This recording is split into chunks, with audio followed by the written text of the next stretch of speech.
one of the things that I did want to follow up with you on related to that, though, is what do we do when some of those things are unclear? So we have our current state, we have our future state that we're trying to go to, but there's that in-between period. And some people have talked about the challenge during that adjustment period when we're trying to exude confidence or promote confidence and saying, here's how things are going to be in the future. But in reality, we're still going through it. And we may not, our E&G leaders, they may not have all the details about what is it going to look like? When is it going to happen? Where is it going to happen? How is it going to happen? But they have the big picture vision. And so, that's one of the questions we want to talk through is how do we help the people that we're leading within our E&Gs?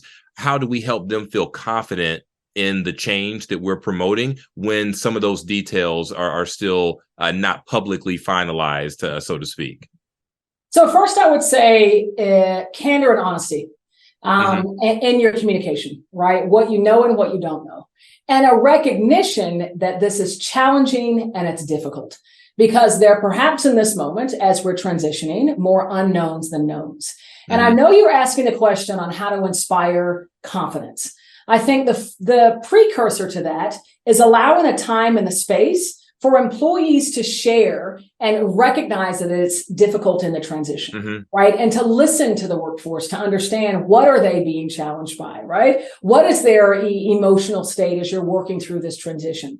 And then perhaps even asking of them, knowing the vision, knowing where we want to go, what are your ideas? What's as we're working along the road, what would you say that we need to be doing, right? Make this a two-way street, like I mentioned before, and that will boost that level of engagement. I always like to think about going through change and that level of transition when you need people on board and helping you through it, like building a house. Right? If you're building a house and you're working with a team, when you can arm them with a hammer and some nails and a task that's a part of building that house, the end vision, if they're a part of building it, they're going to be a lot less likely to move out or to burn it down.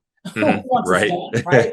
So you have to engage them through the process, listen about what's working, what's not working, and their ideas, knowing the road and the vision that you want to go to. But there's also an acknowledgement that you need to also create and hold that space, knowing that it's difficult, knowing that we're in transition, we're moving from one state to another, and we're growing. And with growth comes growing pains. I feel it, and I know you all are feeling it as well. And I think eventually in having those conversations, those open dialogues, the confidence will get restored, but also give time and space to allow all of the emotion, the difficulty to flow as well.